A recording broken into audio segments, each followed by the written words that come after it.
Welcome back, Knicks fans. First preseason game is in the books, and it was a nice game. Overall, it was really good. The offense looked great. The defense was okay, still bit to work on, and so everything ended off pretty much in a pretty high, pretty good mood for the team. The one thing that um, that did kind of put a damper on the victory was I saw Kevin Knox who came into the game and he came in with about 4 minutes to go in the game. And when he came in, uh, it was basically um, it was after the rookies, the two rookies we drafted this year came into the game, and it was obviously it's very clear. One thing is very clear that it's possible Kevin might be on the way out, or this might be it for Kevin Knox. Maybe who knows? First of all, before I go any further, I do want to say I'm rooting for Kevin Knox. I do like the way he plays. I think he's a talented kid. He can dribble, pass, and shoot. He has the tools. He has nice length and good physical traits. Unfortunately, he hasn't been able to really put it together. But I am rooting for him. And so it kind of made me think about like what is wrong with Kevin Knox. What went wrong for him during his stint here with the Knicks so far.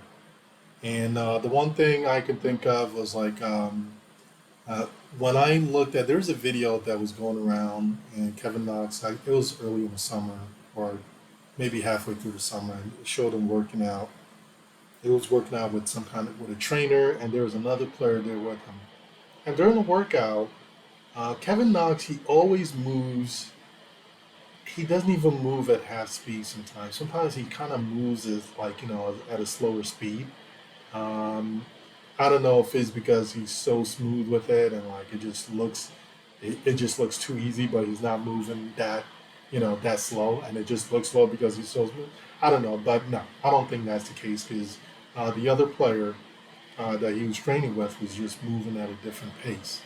And although that player was a guard, it was a guard that he was training with, but it's just you would think Kevin Knox sometimes would just pick it up right and just play with more of a speed, more sense of urgency sometimes, or because sometimes if you practice that way, you practice that way hard enough, you'll start playing that way. But he just doesn't practice that way. He doesn't play that way, and I think that's part of his problem. And obviously, he struggles with defense. He struggled a little bit with defense last year, and so that's why he essentially lost his rotation or he lost his minutes to Obi Toppins. Obi Toppins is better on defense, doesn't get lost as much as Kevin does on the defensive end, and um, and so that's basically it. The other thing I did pick up was earlier um, in in the camp. Thibodeau, when he was doing interviews, he repeatedly kept talking about how Emmanuel Quickly and Obi Toppin were there the whole summer. And it sounded like, from what I understand, he answered a question about Kevin Knox and um, and his summer and what he did over the summer.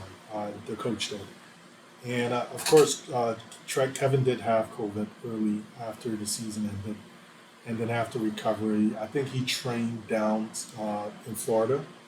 Um, I'm not sure how long he trained in Florida, but he also trained up here in New York. But it seemed like he trained for a good while down in Florida.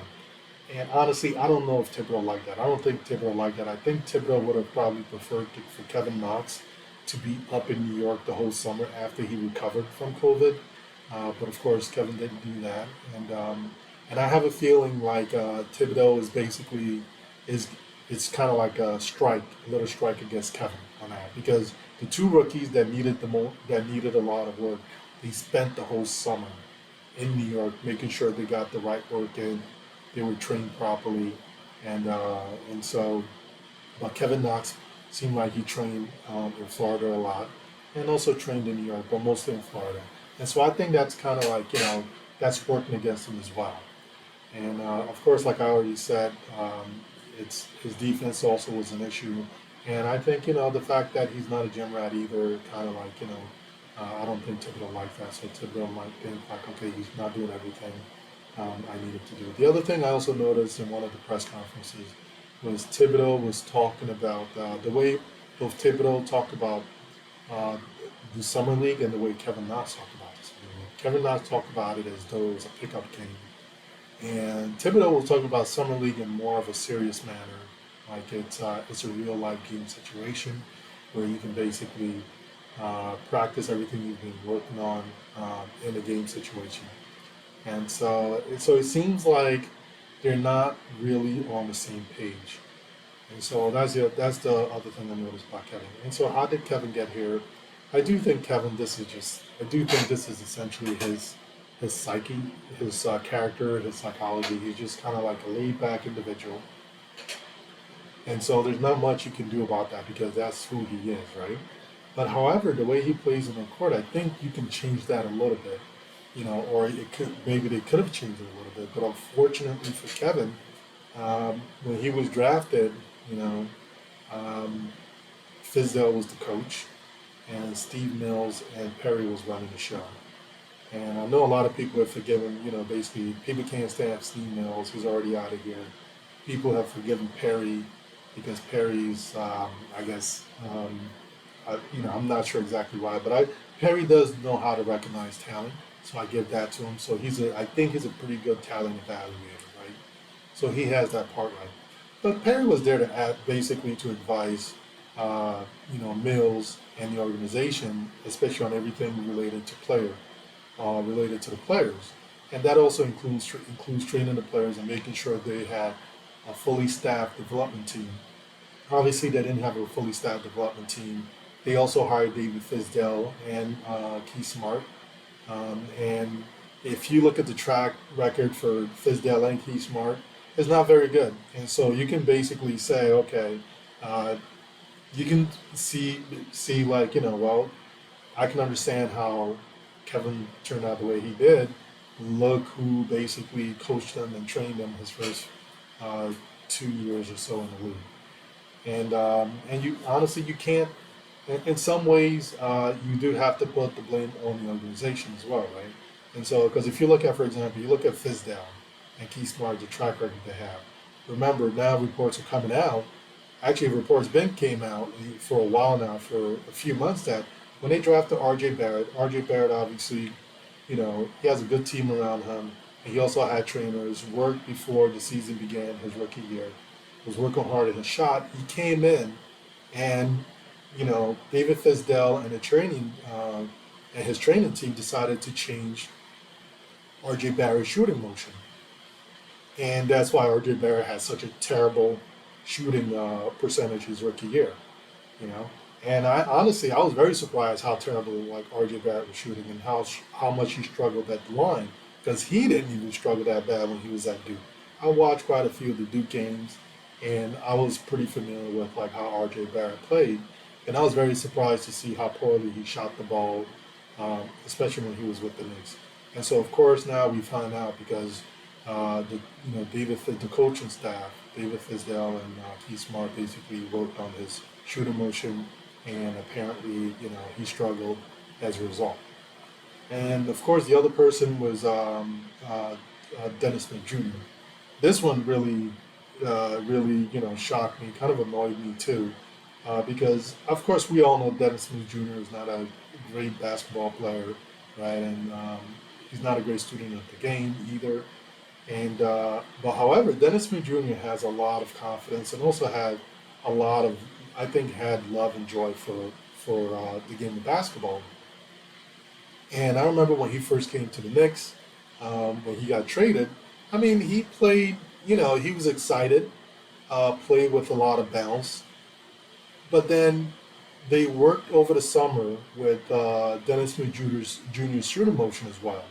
I think a lot of guys forget the same season when they drafted R.J. Barrett. That summer they were working on R.J. Barrett when they changed the shooting motion.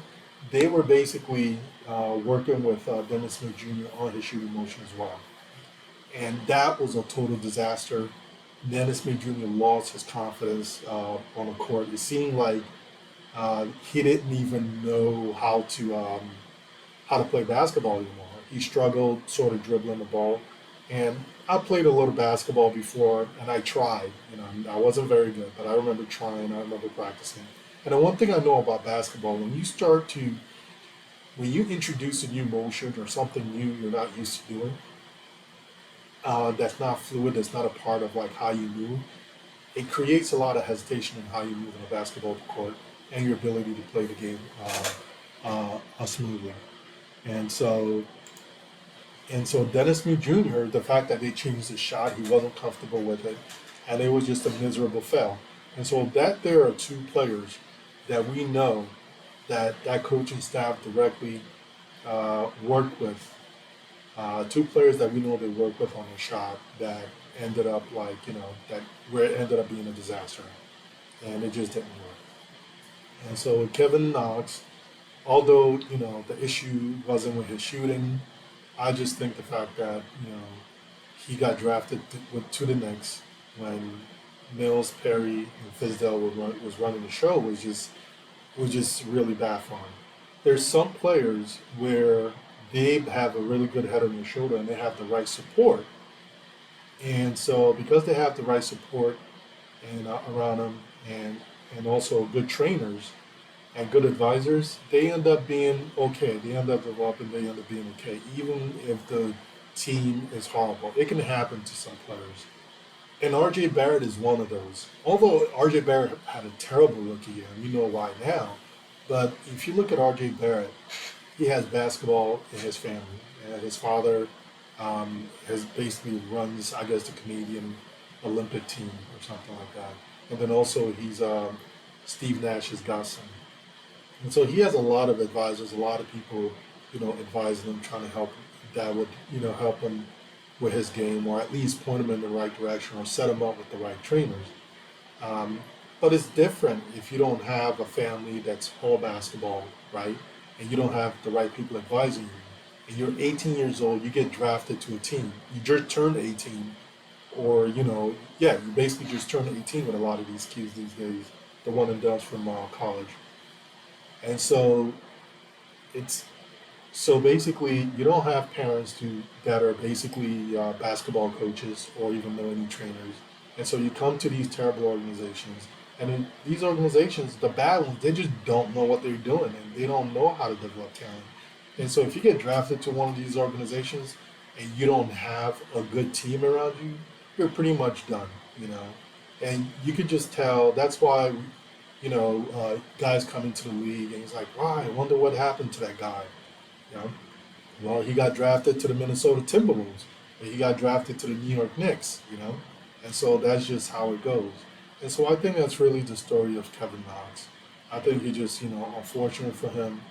Unfortunate for him, he just got drafted to the wrong organization, which was the Knicks, especially when it was being run by, you know, um, Mills, Perry, and Fizdale, and it was unfortunate for him. That's where he got drafted. And then when Thibodeau came in, and and he probably notices, maybe he's not as big as a gym rat as the other guys like Obi, quickly, and Randall. I mean, that's going to be a strike against him, right? Because he's not spending enough time with Tibbs. He's not working out with these guys, so they can basically coach him up the right way. Then the other thing is just the other thing is just his speed. It feels like he plays half speed all the time, even when he practices. Like I said, when I saw the his training session over the summer that they released a video of, it's like it was. I don't. It wasn't even. It didn't even feel like half speed, and so that's just. I think that's just who he is. But I think he can get out of that. But it takes a lot of training to learn to play a little different, or at least he. It's not even with him. It's not even necessarily. It's not like he has to change his style. He just needs to play just quicker with a quicker pace, and he just needs to be a better defender. And unfortunate for him, it might be too late. I hope it's not. The season is not over, obviously.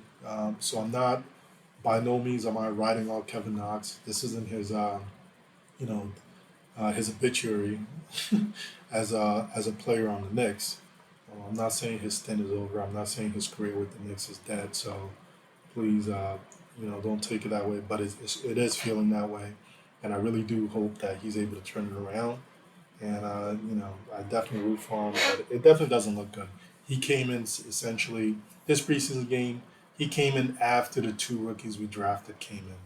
It's like they didn't even make an effort to get him in before the two rookies. It was like after the two rookies.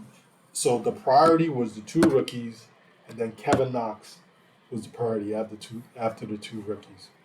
So it was kind of interesting to see that, and maybe it has something to do with basically Obi Toppin. Maybe the coach wanted just Obi Toppin to get more minutes at the four, and so it could be just as simple as that. But either way, he came in after the rookies towards the end of the game, and although he did score a couple of buckets, it just didn't feel that good. And I really hope things turn around for him. I think he definitely has the tools, and he can be. I think he could be a very good NBA player still. And I just think he needs a chance, and he just probably needs the right trainer, somebody to tell him like, hey, you need to play at a different speed, essentially, especially on the offensive end. He's got the tools to be a good offensive player. He just needs to just pick it up a little bit, play at a different speed, and then also learn how to finish strong in the paint. It really surprises me for someone who has decent athleticism at that height that he just doesn't know how to go up strong and just finish strong in the paint. I mean, he should be, dunking on people a lot, But yeah, I remember when he dunked on Ben Simmons. I don't understand why he doesn't do that more often, right? But it's just not in his nature. And someone maybe he needs a sports psychologist to kind of help him change that, change it, start with that, and then maybe take it to the court from there. But either way, root for him. Hopefully, it works out well for Kevin Knox and he gets more playing time. And I hope he lasts with the Knicks and become a great player.